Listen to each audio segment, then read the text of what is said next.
Hello, my name is Chris Winkle. My video today will be on China. We will cover its location, a brief history of this very interesting country. We're going to cover its education system for elementary and second schools. We're also going to briefly touch on its high school and college. We're going to discuss what is required to become a teacher, and then how our country and China are very much alike, but at times very much different. I hope you will enjoy this video as much as I did doing the research for it. At the end of the video, there will be a list of my sources if you wish to do any further research on this very interesting and beautiful country. Well, let's go exploring. China, located in the continent of Asia, China covers 9,569,901 square kilometers of land and 27,060 square kilometers of water. This makes it the fourth largest nation in the world with a total area of 9,596,961 square kilometers in total area.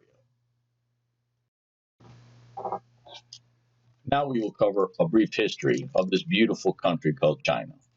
The origins of the Chinese civilization is dated back to the Paleolithic age when the Homo erectus lived in this area more than 1,000,000 years ago.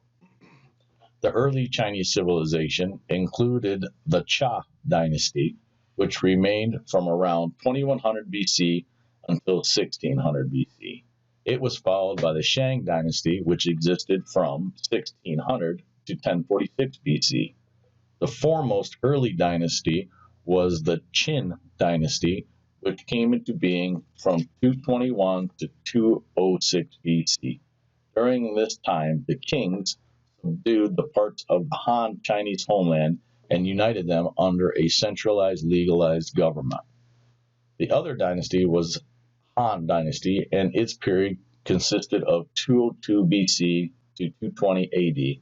This was regarded as the golden age in Chinese history, which actually consolidated the foundation of China.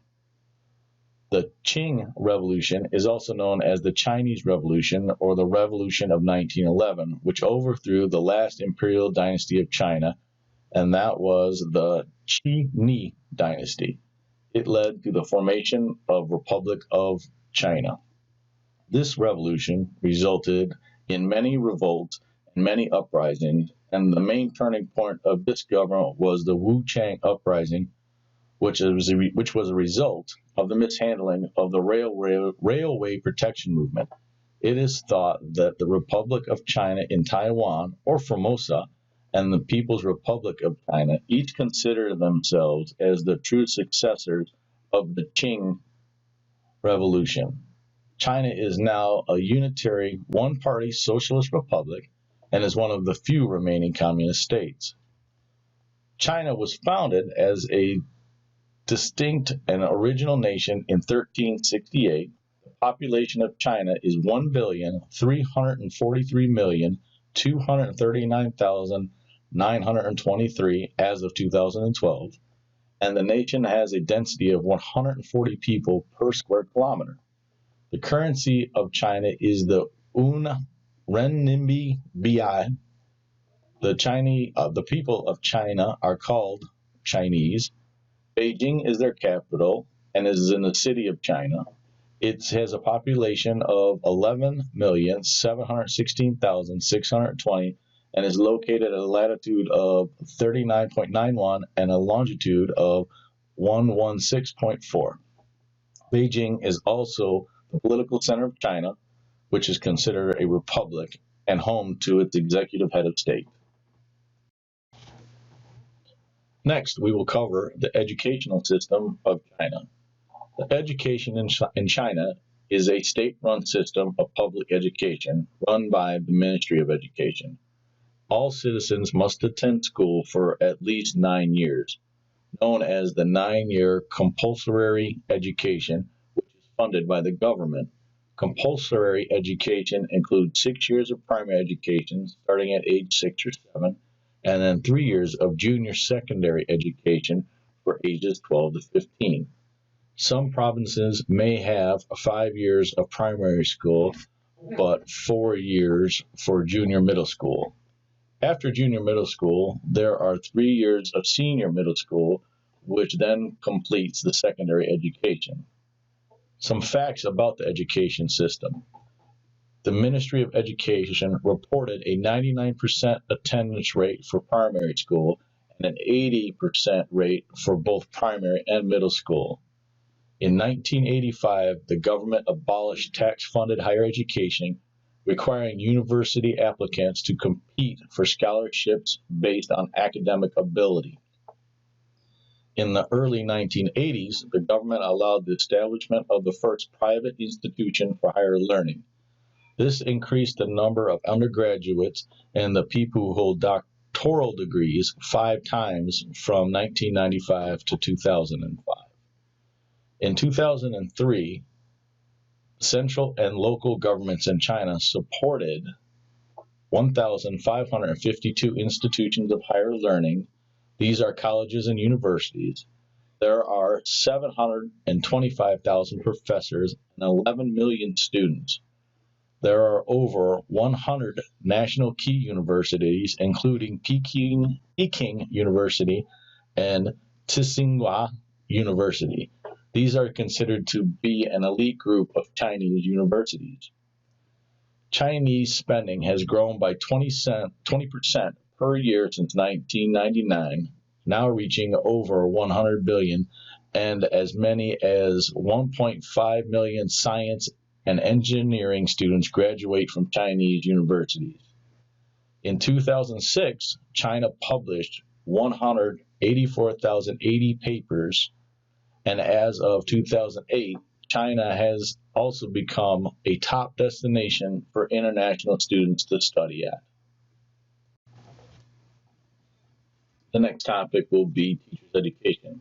Teacher education in China is composed of 2 parts, that is, pre-service education and in-service training. 4-year teacher training institutions, including normal universities and colleges, and 3-year teacher training colleges and secondary teacher training schools primary conduct pre-service education. They train teachers for senior and junior secondary schools and primary schools, kindergartners, and special education institutions as well. Education departments of higher education and all kinds of teaching training class, including TV programs, were also set up to train secondary school teachers. At the same time as training in classes are being done, programs for teachers at secondary and primary schools are provided through correspondence education programs, evening schools, satellite TV education, and examination for self-directed learner. This makes China a leader in reaching out to different types of learners and continuing education after you graduate college. Our final topic today will be the likeness and differences of China and the United States. Let's start with the environment. China's climate is much like ours. It is cold in the north, hot in the south, and temperate in between, with much the same seasonal changes.